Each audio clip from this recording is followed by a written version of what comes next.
ഹരി ഓം. ശ്രീമദ് ഭഗവത്ഗീത 18-ാം അധ്യായം മോക്ഷസന്യാസയോഗം. മോക്ഷസന്യാസയോഗത്തിൽ പ്രധാന ചർച്ചയാകുന്ന ത്യാഗത്തെയും സന്യാസത്തെയും കുറിച്ചാണ് കഴിഞ്ഞ ശ്ലോകങ്ങളിൽ നാം പഠിച്ചത്. വീണ്ടും ഭഗവാൻ അതിനെക്കുറിച്ച് വിശദീകരിക്കുകയാണ്. 6-ാമത്തെ ശ്ലോകം നോക്കാം.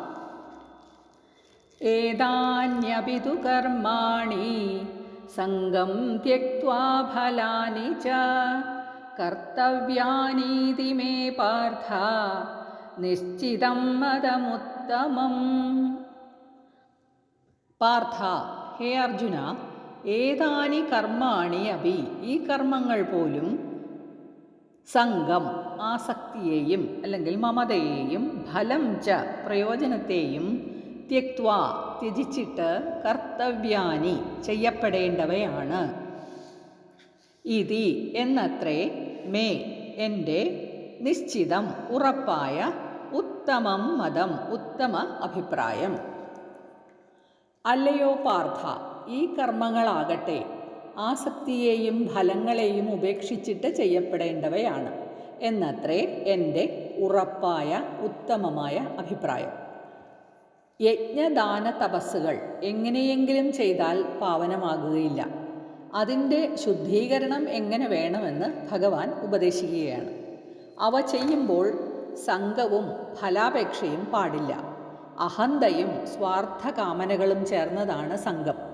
ഞാനാണ് ഇത് ചെയ്യുന്നത് എന്ന അഭിമാനവും എനിക്കിതിൽ നിന്നും ഇന്നത് കിട്ടണം എന്ന് അഭിമാനം ചെയ്യും. ഫലത്തിലുള്ള ആഗ്രഹവും അതെന്താവും എന്ന ആകാംക്ഷയും കൊണ്ട് കർമ്മം തന്നെ ശരിയായി ചെയ്തു തീർക്കാൻ കഴിയാതെ വരും. ഞാൻ കർത്താവാണ്, ഞാൻ ഭോക്താവാണ് എന്ന ചിന്തയില്ലാതെ നിസ്സംഗഭാവത്തിൽ കർമ്മം ചെയ്യുന്നവൻ്റെ അന്തഃകരണം ശുദ്ധമാവുന്നു. അങ്ങനെ ആത്മസാക്ഷാത്കാരത്തിന് അവൻ യോഗ്യനായി തീരുകയും ചെയ്യുന്നു. ശാസ്ത്രങ്ങളിൽ ത്യാഗത്തെ താമസം, രാജസം, സാത്വികം എന്നിങ്ങനെ 3 തരത്തിൽ പറഞ്ഞതായി 4-ാം ശ്ലോകത്തിൽ നാം പഠിച്ചു. ഇനി അവ ഓരോന്നായി വിശദമാക്കുന്നു ഇനി വരുന്ന ശ്ലോകങ്ങളിൽ. 7-ാമത്തെ ശ്ലോകത്തിൽ താമസത്യാഗം എന്തെന്ന് പറയുന്നു. നിയതസ്യതു സന്യാസ കർമ്മണോ നോപപദ്യതേ മോഹാത്തസ്യ പരിത്യാഗ താമസഃ പരികീർത്തിതഃ. നിയതസ്യ നിയതമായ അവശ്യം ചെയ്യേണ്ടതായ കർമ്മണഃ കർമ്മത്തിൻ്റെ സന്യാസഃ സന്യാസം അഥവാ ത്യാഗം ന ഉപപദ്യതേ യുക്തമാകുന്നില്ല. മോഹാത് അജ്ഞാനം ഹേതുവായിട്ട് തസ്യ അതിൻ്റെ അതായത് നിയത കർമ്മത്തിൻ്റെ പരിത്യാഗഃ പരിത്യാഗം ഉപേക്ഷ താമസഃ താമസം എന്ന് താമസരൂപമായ ത്യാഗം എന്ന് പരികീർത്തിതഃ പറയപ്പെട്ടതാണ്. അവശ്യം ചെയ്യേണ്ടതായി വിധിക്കപ്പെട്ട കർമ്മങ്ങൾ ഉപേക്ഷിക്കുന്നത് ശരിയല്ല. മൂഢത കൊണ്ട് അത് ത്യജിക്കുകയാണെങ്കിൽ അതിനെ താമസത്യാഗം എന്ന് പറയും. നിയത കർമ്മം എന്നാൽ കർത്തവ്യകർമ്മം. അത് പലർക്കും പലതായിരിക്കും. അവനവൻ്റെ അധികാരത്തെ സൂക്ഷ്മമായി പരിശോധിച്ച് തനിക്കും മറ്റുള്ളവർക്കും ഉപകാരപ്രദമായ കർമ്മം ഏതാണോ അതാണ് അവൻ്റെ കർത്തവ്യകർമ്മം. ആ കർമ്മത്തെ ഉപേക്ഷിക്കുന്നത് ശരിയല്ല. അങ്ങനെ ഉപേക്ഷിക്കുന്ന പക്ഷം അവനൊരു അപരാധിയായി തീരും. സ്വന്തം അധികാരത്തെ തെറ്റിദ്ധരിച്ചതുകൊണ്ടോ അജ്ഞാനം കൊണ്ടോ ആലസ്യം കൊണ്ടോ ഒക്കെ ആവാം അയാൾ അങ്ങനെ ചെയ്യുന്നത്. ഇതെല്ലാം തമോ ഗുണത്തിൽ നിന്നും ഉണ്ടാവുന്നത് കൊണ്ട് ആ ത്യാഗത്തെ താമസത്യാഗം എന്ന് പറയുന്നു. സർവകർമ്മ പരിത്യാഗമാണ് സന്യാസം. എന്നാൽ പോലും ചെയ്യാൻ കടമപ്പെട്ട കർമ്മങ്ങളെ സന്യാസിയും പരിത്യജിച്ചുകൂടാ. ഇനി രാജസത്യാഗത്തിൻ്റെ ലക്ഷണം പറയുന്നു 8-ാമത്തെ ശ്ലോകത്തിൽ. ദുഃഖമിത്യേവ യത്കർമ്മ കായക്ലേശഭയാത്യജേത് സകൃത്വാ രാജസം ത്യാഗം നൈവ ത്യാഗഫലം ലഭേത്. കായക്ലേശഭയാത് ഏവ കായക്ലേശഭയം കൊണ്ട് മാത്രം ദുഃഖം ഇതി ദുഃഖം എന്ന് വെച്ച് യഹ ഏതൊരുത്തൻ യത് കർമ്മ യാതൊരു കർമ്മത്തെ ത്യജേത് ത്യജിക്കുമോ സഹ അവൻ രാജസം രാജസമായ ത്യാഗം ത്യാഗത്തെ കൃത്വ ചെയ്തിട്ട് ത്യാഗഫലം ത്യാഗഫലത്തെ ന ലഭേത് ഏവ ലഭിക്കുന്നില്ല തന്നെ.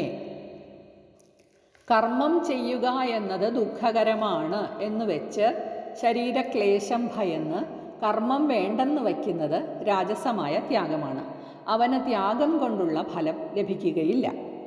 ശരീര ഇന്ദ്രിയങ്ങളെ കൊണ്ട് നിർവഹിക്കപ്പെടുന്നതാണ് കർമ്മം. അത് ചെയ്യുന്നത് ബുദ്ധിമുട്ടുള്ള കാര്യമാണ്. അതൊക്കെ എനിക്ക് ശരീരക്ലേശങ്ങൾ വരുത്തി വയ്ക്കും എന്നെല്ലാം കരുതി ചിലർ നിയത കർമ്മങ്ങളെ ഉപേക്ഷിക്കാറുണ്ട്. അത് രാജസത്യാഗമാണ്. ഇങ്ങനെയുള്ളവർ പ്രയാസമേറിയ കർമ്മങ്ങളെല്ലാം ഒഴിവാക്കി എളുപ്പമുള്ളവ മാത്രം ചെയ്യും. സ്വന്തം സുഖ സൗകര്യങ്ങൾക്ക് ഒരു കുറവും വരുത്താൻ അവർ ഇഷ്ടപ്പെടുകയേയില്ല. നിയത കർമ്മങ്ങൾ അഥവാ നമ്മുടെ കർത്തവ്യമായി വരുന്നവ യഥാവിധി ചെയ്യുക എന്നത് തന്നെ മഹത്തരമാണ്. അതിനുവേണ്ടി നമ്മൾ കുറേ ക്ലേശങ്ങൾ സഹിക്കേണ്ടി വന്നാൽ പോലും ത്യാഗത്തിൻ്റെ മഹിമ വർദ്ധിക്കുകയേയുള്ളൂ. അർജുനൻ തൻ്റെ കർത്തവ്യം ചെയ്യാൻ മടിച്ച് പിന്തിരിയുമ്പോഴാണ് ഭഗവാൻ അദ്ദേഹത്തോട് തൻ്റെ കർമ്മം ഫലേച്ഛ കൂടാതെ ചെയ്യാൻ ആഹ്വാനം ചെയ്യുന്നത്. ശരിയായ ത്യാഗം ഒരാളുടെ ജീവിതത്തെ മഹത്വപൂർണ്ണമാക്കും.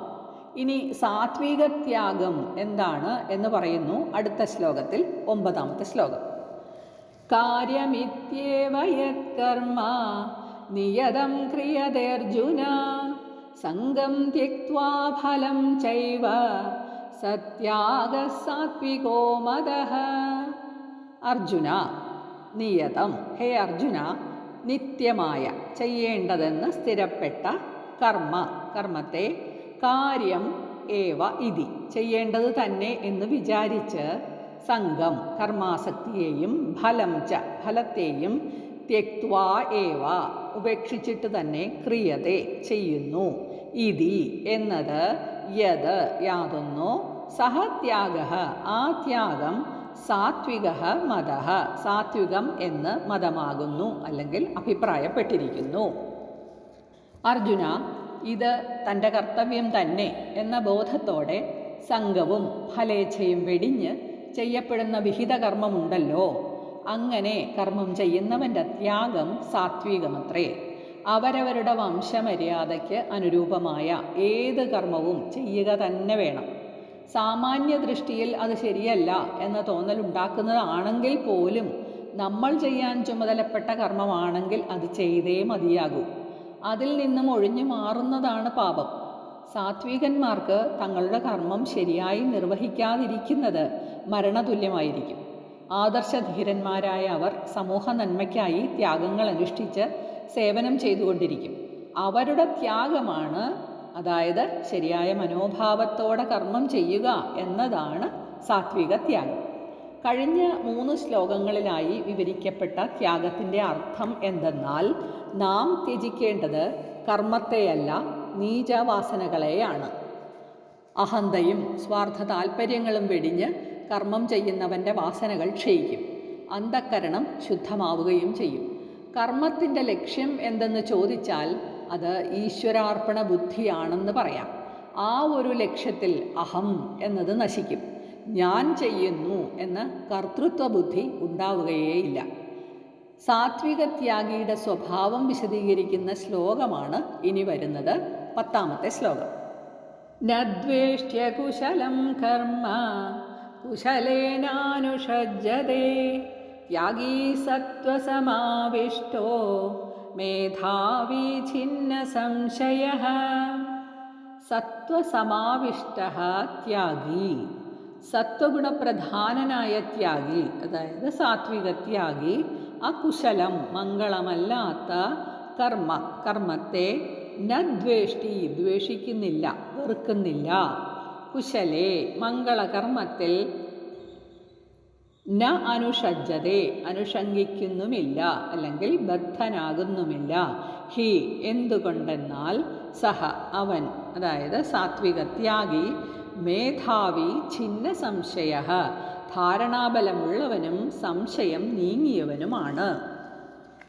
സത്വഗുണസമ്പൂർണനും ധാരണാബലമുള്ളവനും സംശയരഹിതനുമായ ത്യാഗി അസുഖകർമ്മങ്ങളെ വെറുക്കുന്നില്ല, സുഖകർമ്മങ്ങളിൽ ആസക്തനായി പോകുന്നുമില്ല.